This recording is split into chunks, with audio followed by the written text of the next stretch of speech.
The shot was perfect, 1,847 meters. The wind was gusting east at 12 knots. Temperature, 112 degrees Fahrenheit. The target, an insurgent commander setting up a mortar position, was barely visible through the heat shimmer rising off the Iraqi desert. But Staff Sergeant Chris "Eagle" Thompson could see him clearly. Not just see him, Chris could see the individual threads on the man's keffiyeh, could count the buttons on his vest, could track the microscopic movements of his breathing. Chris had perfect vision, better than perfect, 20 out of 10 in both eyes. Where most people could see clearly at 20 feet, Chris could see the same detail at twice that distance.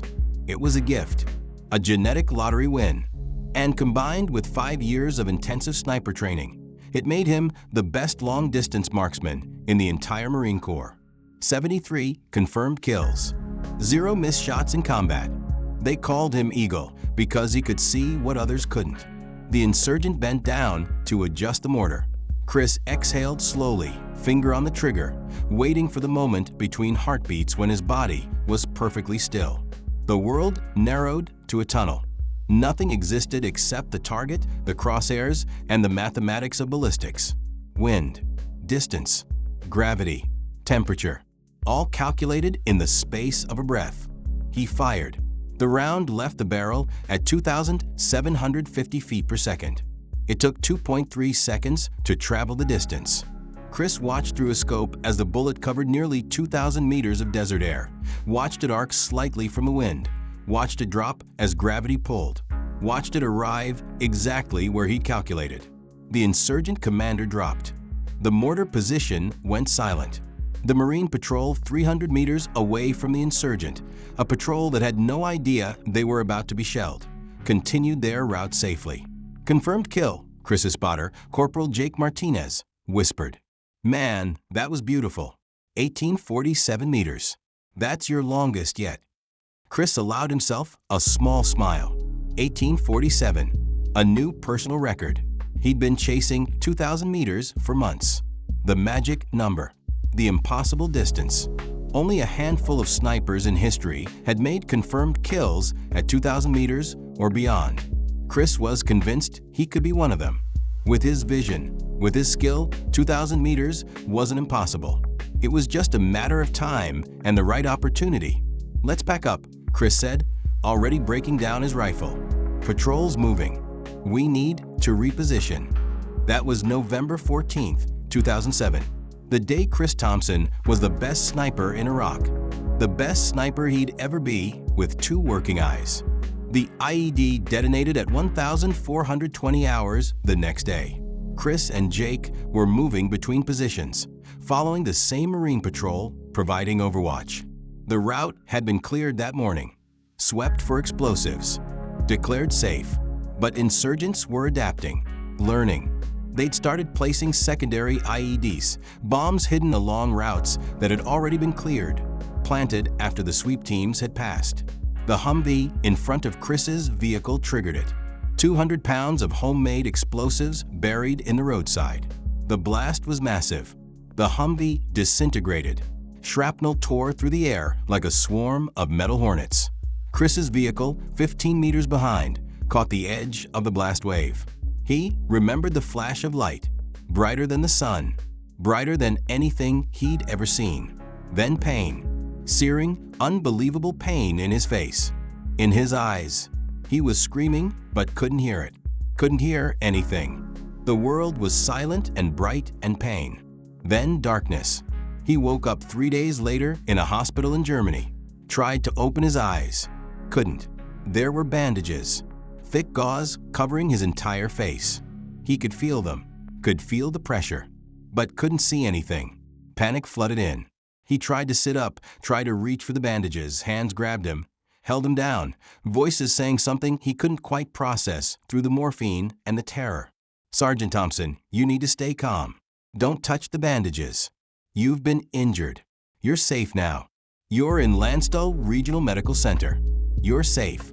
Safe. The word didn't make sense. Nothing made sense except the darkness and the bandages and the question burning in his mind. Why can't I see? Dr. Captain Sarah Chun came to his bedside that afternoon. Her voice was gentle but clinical, professional. "Sergeant Thompson, I'm Dr. Chun. I'm an ophthalmologist. I've been treating your injuries. Can you hear me?" "Yes," Chris managed. His voice was hoarse. "I can hear you, but I can't see you." "Why can't I see?" There was a pause. The kind of pause doctors take when they're preparing to deliver news that will change everything. "You were caught in an IED blast. Shrapnel struck your face. Both of your eyes sustained significant damage." The words hit harder than the explosion had. Both eyes. Significant damage. "Your right eye," Dr. Chun continued, and Chris could hear her choosing words carefully. "The damage was catastrophic. We had to perform an enucleation. I'm sorry, Sergeant. Your right eye couldn't be saved." Chris's breath stopped. Enucleation, medical terminology for removal. His right eye was gone, completely gone. "And my left eye?" His voice was barely a whisper now. Another pause. "Your left eye sustained severe trauma, retinal detachment, damage to the optic nerve, corneal scarring. We've performed 2 surgeries already to try to preserve what vision we could." Dr. Chen's voice softened. "Sergeant Thompson, even with the surgeries, your left eye has sustained approximately 90% vision loss." 90%. The number echoed in Chris's mind. 90%. He'd had 20/10 vision. Perfect. Better than perfect. And now, 90% gone. "What does that mean?" Chris asked, even though he already knew. "What can I see?" "With your left eye, after healing, you'll have approximately 10% of normal vision. Legally, you'll be classified as blind. You'll be able to perceive light and dark, maybe large shapes at very close distances. But detail, clarity, depth perception, those are gone." Blind. The word hung in the air like a death sentence. Chris Thompson, Eagle, the Marine Corps' best sniper, the marksman who could see individual threads at 2,000 meters, was blind. "My career," Chris started. "Your military career as a sniper is over," Dr. Chen said gently but firmly. "I'm sorry. With this level of vision impairment, you won't qualify for combat duty. You'll be medically retired with full benefits. Sergeant Thompson, you've served honorably. You've sacrificed tremendously. It's time to focus on rehabilitation and adapting to civilian life." Over. Just like that. 5 years of training. 73 confirmed kills. A gift he was born with, a skill he'd perfected. All over because of one bomb, one moment, one flash of light. Chris didn't cry, didn't scream, didn't argue. He just lay there in the darkness behind the bandages and felt something inside him break that had nothing to do with his eyes. The bandages came off 2 weeks later. Dr. Chen stood beside his bed with a nurse. "Sergeant Thompson, we're going to remove the bandages now. I want you to prepare yourself. What you see or don't see may be distressing. Are you ready?" Chris nodded. What choice did he have? The gauze unwrapped slowly, layer after layer. Chris could feel air on his face for the first time in weeks. And then light, dim, blurry, but light. His left eye, his only remaining eye, could perceive light. "Can you see anything?" Dr. Chen asked. Chris blinked. The world was a fog, a blur of vague shapes and shadows. He could see Dr. Chen's outline, barely, a human-shaped blur standing maybe 3 feet away. He couldn't see her face, couldn't see details. Just a blur. "I see shapes," Chris said. "Everything's blurry, really blurry." "That's expected," Dr. Chen said. "Your left eye has significant damage. This is likely the maximum vision you'll recover." "I'm sorry."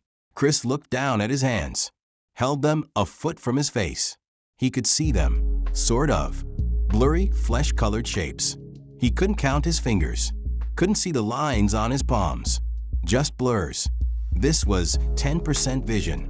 This was what he had left. And in that moment, lying in a hospital bed in Germany with one eye gone and the other barely functioning, Chris Thompson made a decision that everyone would later call insane. He was going to be a sniper again. The doctors said it was impossible. The Marine Corps said it was impossible. His own family said it was impossible, but Chris had spent 5 years learning that impossible just meant difficult. That impossible just meant no one had done it yet. And he refused, absolutely refused, to accept that his career was over. "I want to try," Chris told Dr. Chun during a follow-up appointment. "I want to attempt to return to duty." Dr. Chun looked at him with a mixture of sympathy and frustration. "Sergeant Thompson, you're legally blind. You have 10% vision in one eye, no depth perception, no ability to see fine detail. Sniping requires precision visual acuity that you simply don't have anymore. It's not about willpower. It's about physical capability." "I want to try," Chris repeated. "The Marine Corps has standards. You won't pass the medical evaluation. They won't clear you for combat duty, much less specialized sniper operations." "Then I'll work until I can pass." Dr. Chun sighed. "How? How will you pass when you can barely see?" Chris didn't have an answer yet, but he'd find one. He was medically retired from the Marines in January 2008. Honorable discharge, full benefits, Purple Heart, Combat Action Ribbon, a thank you for your service handshake, and a ticket home to Montana. 29 years old, legally blind, supposedly done with military service forever. Chris spent the first month in a deep depression, living with his parents, sitting in his childhood bedroom, bumping into furniture because he couldn't see it clearly, knocking over glasses because he couldn't judge distances. Simple tasks, reading, watching TV, even walking downstairs, were suddenly challenges. The world had become a blurry, frustrating maze. But in the second month, something shifted. Chris woke up one morning and realized he'd spent 30 days feeling sorry for himself. 30 days accepting what doctors told him was impossible. And he was done accepting it. If he couldn't see normally, he'd learn to see differently. He started researching optical technology, vision rehabilitation, adaptive techniques. He learned about magnification devices, learned about how the brain could compensate for visual deficits through training, learned about athletes who'd competed with vision impairments by developing enhanced spatial awareness and muscle memory. And then he found something interesting, a study about blind or vision-impaired marksmen who developed the ability to shoot accurately using techniques other than traditional sight-based aiming. Proprioception, the body's awareness of its own position. Muscle memory, sound feedback, compensatory mechanisms that allowed the brain to calculate what the eye couldn't see. It was a long shot, a desperate theory, but it was something. Chris bought a rifle, a civilian hunting rifle, nothing like his Marine Corps sniper system, but it would work for practice. He set up targets in his parents' backyard, started at 25 meters, raised the rifle, looked through the scope, saw nothing, just blur. He fired anyway, missed by 3 feet. He tried again, missed, again, missed, again, missed. After 20 rounds, he hadn't hit the target once. His father watched from a porch, arms crossed, face concerned. "Chris, son, maybe it's time to accept that some things are behind you. That doesn't mean you failed. It means you gave everything you had." Chris lowered the rifle, looked at his father, or at the blurry shape he knew was his father. "I'm not done yet, Dad. I just need to figure out how." "How can you hit what you can't see?" "I don't know," Chris admitted, "but I'll find out." For the next 18 months, Chris Thompson lived in a world of obsessive practice. He woke up at 0500 every morning, went to the backyard range, fired 500 rounds a day, every day, no exceptions. At first, he relied entirely on muscle memory. He'd position his body the same way every time. Same stance, same grip, same breath pattern, same trigger pull. Trying to make his body a machine, repeating the exact same motion, hoping consistency alone would create accuracy. It didn't work. Consistency gave him consistent misses. So he adapted. He started using his remaining 10% vision differently. Instead of trying to see the target clearly, which was impossible, he trained himself to recognize patterns. Light versus dark, shape versus background, movement. His damaged "I couldn't see" detail but it could detect contrast. He learned to see not with clarity, but with context. The target was a dark shape against a light background. Position the crosshairs, which he could barely see, as a blurry intersection, over where he thought the dark shape was. Fire. Adjust based on impact. Fire again. Slowly, painfully slowly. His brain started to learn. By month 6, he could hit a man-sized target at 50 meters. Not consistently, maybe 30% of the time, but it was progress. By month 12, he'd moved to 100 meters. Accuracy improved to 60%. His brain was compensating, learning patterns. His remaining vision was being used in new ways, not to see clearly, but to gather just enough information for his brain to calculate the rest. By month 18, he was shooting at 500 meters. Accuracy, 70%. He developed a technique that seemed impossible to everyone watching. He was shooting successfully at distances where he couldn't see the target at all. Jake Martinez visited in September 2009, Chris's old spotter, the man who'd been beside him for that 1,847-meter shot. Jake walked into the backyard range and watched Chris fire 20 rounds at a target 700 meters away. Watched him hit it 15 times. How? Jake asked, genuinely baffled. Chris, I can see perfectly, and I can barely make out that target at 700. You're telling me you can hit it when you can't even see it? Chris smiled. It was the first genuine smile he'd had in almost 2 years. I can't see it the way you see it, but I can see enough. Light, shape, position, and my brain fills in the rest. It's not traditional sniping. It's something else, something new. The Marines need to know about this, Jake said seriously. What you're doing, compensating for vision loss like this, it's incredible. They need to see this. I've been trying to get their attention, Chris admitted. Sent letters to my old command, to training units, to anyone who'd listen. Everyone says the same thing. Thank you for your service, but you're medically retired and that's final. Jake pulled out his phone. I know a guy, Colonel Richards. He's in charge of advanced marksmanship training at Quantico. He's always looking for unconventional approaches. Let me make a call. 2 weeks later, Chris was standing on a firing range at Quantico, Virginia, in front of Colonel Richards and 3 Marine Corps marksmanship instructors. They'd given him a test. 5 targets at varying distances, 200, 400, 600, 800, and 1,000 meters. 10 rounds per target, 50 shots total. Chris hit 42 out of 50, 84% accuracy. The instructors were silent. Colonel Richards stared at the target data on his tablet, then looked at Chris, then back at the data. Sergeant Thompson, your medical file says you have 10% vision in your left eye, no right eye, legally blind, and you just scored 84% at distances up to 1,000 meters. Yes, sir, Chris said. How? Chris explained his technique, the pattern recognition, the muscle memory, the way he trained his brain to compensate for what his eye couldn't see. He explained it clinically, precisely, like a sniper describing windage calculations. Colonel Richards listened. Then he asked the question Chris had been hoping for. Do you want to come back? Sir, I never wanted to leave. The medical standards haven't changed. You're still legally blind. I can't just waive the vision requirements. Then change them, Chris said.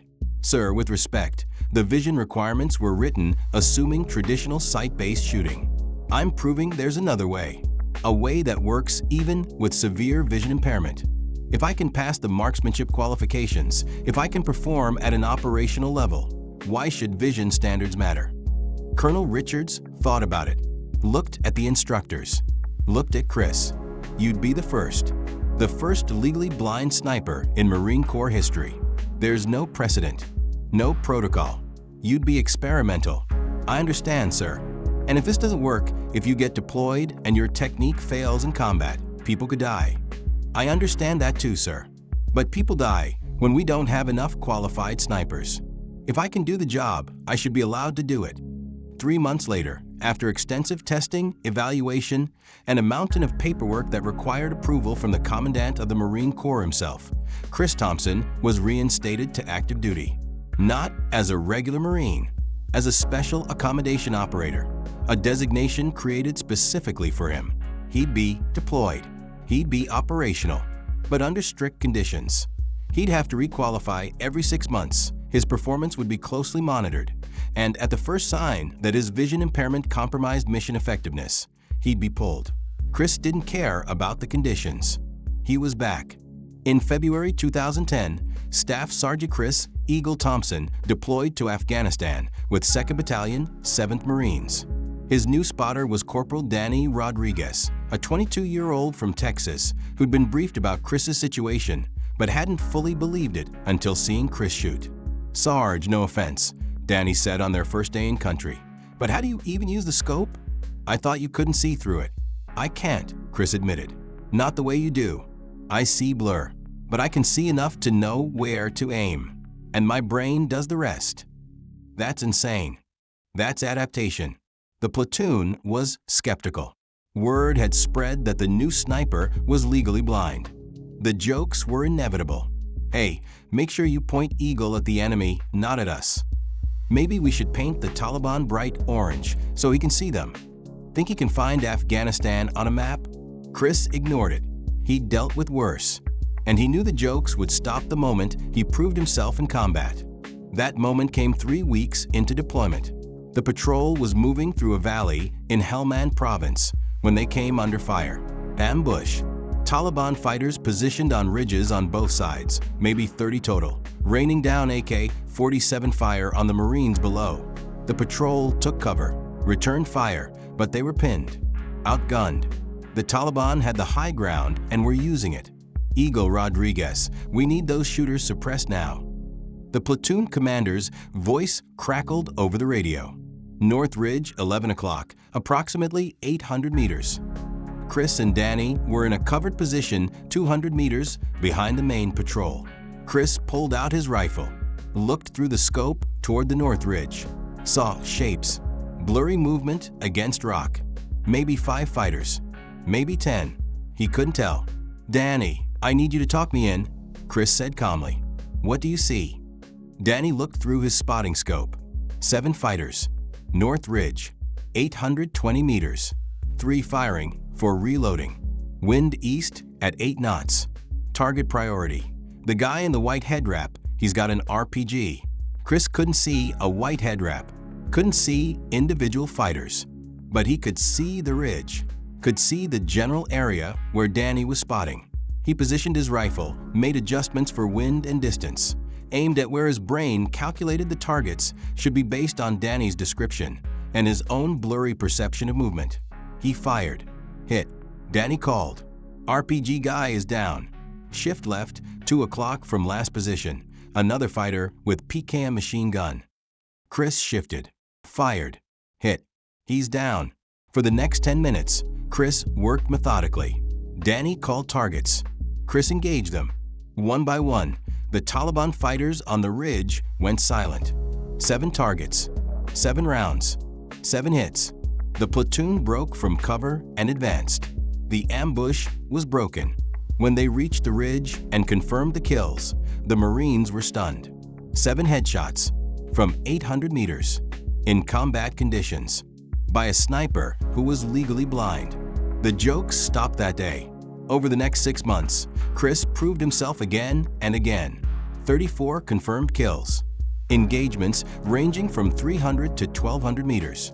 He'd adapted his technique to combat conditions, using his spotter's detailed visual information combined with his own pattern recognition and muscle memory to achieve accuracy that seemed impossible. But he still hadn't achieved what he'd been chasing since before the injury. He hadn't made the shot, the impossible shot, 2,000 meters. That opportunity came in August 2010. The mission was a rescue operation. A Marine patrol had been ambushed in a remote valley, 3 wounded, surrounded by approximately 50 Taliban fighters. Medevac couldn't land under fire. QRF, Quick Reaction Force, was 20 minutes out. The patrol was dug in but wouldn't last 20 minutes. Chris and Danny were inserted by helicopter onto a mountain ridge overlooking the valley. Their mission: provide overwatch, suppress enemy fire, buy time for the QRF to arrive. Danny looked through his spotting scope at the valley below. Jesus, there's fighters everywhere. I'm counting 40 plus. They're maneuvering on the pinned patrol from 3 sides. Chris set up his rifle, looked through his scope. The valley was 2,400 meters away. From this distance, even with perfect vision, individual fighters would be nearly invisible. With Chris's vision, the entire valley was just a blur of brown and green. Danny, I need details. Everything you can see. Danny started calling out targets. Taliban fighters advancing on the Marine position. Chris couldn't see them individually, but he could see movement. Vague shapes darker than the background. And combined with Danny's descriptions, his brain started to build a map. Target, 11 o'clock, 2,300 meters. Fighter with PKM setting up firing position behind rocks. Chris calculated, 2,300 meters. His longest shot ever had been 1847. This was over 400 meters farther.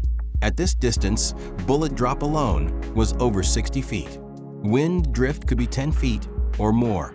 Temperature, altitude, even the rotation of the Earth had to be factored in. And he couldn't even see the target. But the Marines in that valley were going to die if someone didn't do something.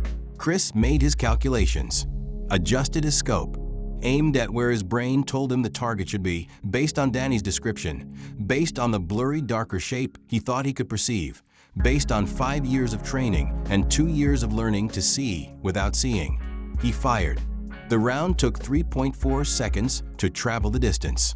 Chris couldn't see the impact, couldn't see the target fall. But Danny could. Hit. Holy shit, Sarge, that's a kill. 2,300 meters. Chris didn't celebrate. Already moving to the next target. Call the next one. For the next 18 minutes, Chris and Danny worked as a perfect team. Danny's eyes became Chris's eyes. And Chris's brain, trained through thousands of hours of practice to shoot what he couldn't see, turned impossible distances into confirmed kills.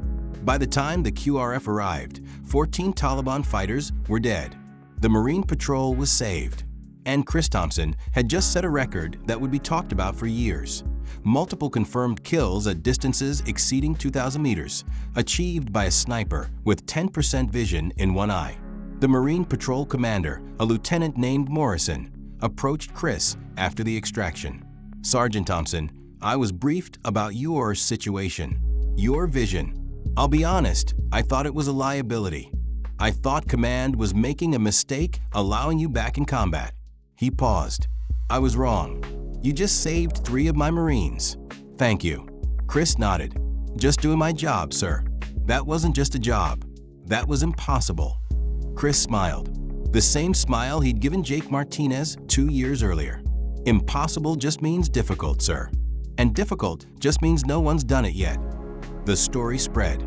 The legally blind sniper making impossible shots. News outlets picked it up.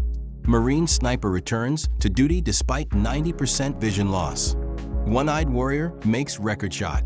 The Marine Corps, initially hesitant about Chris's reinstatement, now embraced the narrative. He became a symbol of adaptation, of overcoming, of refusing to let disability define capability. But Chris didn't care about the publicity. He cared about the work, about proving every single day that he could still do the job, that his injury hadn't ended his ability to serve. He completed his deployment in March 2011. 34 confirmed kills, 0 missed shots in combat, a record that matched his pre-injury performance. Some journalists called it miraculous. Chris called it adaptation. At the Medal of Valor ceremony, awarded for the rescue operation and the record-breaking shots, the Commandant of the Marine Corps personally pinned the medal on Chris's chest and said, Staff Sergeant Thompson, you have redefined what we thought was possible. You've proven that disability is not inability. That determination can overcome physical limitation. The Marine Corps is better because you refused to accept what everyone said was impossible. Chris stood at attention. His one remaining eye, his damaged, blurry, 10% vision eye, focused on the flag behind the Commandant. He could barely see it, just a blur of red and white and blue. But he could see enough. He'd always be able to see enough. Chris Thompson retired from the Marines in 2015, age 37, after 8 years of post-injury service. He'd compiled 73 additional confirmed kills, bringing his career total to 146. He'd trained a generation of Marine snipers in adaptive shooting techniques. And he'd proven something the medical community had said was impossible, that a legally blind sniper could not only function in combat, but excel. After retirement, he founded a nonprofit organization, Adaptive Warriors. The mission: to help disabled veterans return to active duty or competitive shooting sports through specialized training techniques. Chris trained dozens of vision-impaired veterans in his compensatory shooting methods. Some returned to military service. Others competed in Paralympic shooting events. All of them learned the same lesson Chris had learned. Disability changes how you do things, not whether you can do them. When journalists asked him about his legacy, about being the one-eyed sniper who made impossible shots, Chris always gave the same answer: "I'm not a miracle. I'm not superhuman. I'm just someone who refused to let doctors and standards and statistics tell me what I couldn't do. My right eye is gone. My left eye barely works. But I can still see what matters. I can still see the mission. I can still see the purpose." And when people tell me I can't see, Chris would add with a slight smile, I remind them, I see more with one damaged eye than most people see with two perfect ones. Because seeing isn't just about eyes. It's about perception. It's about understanding.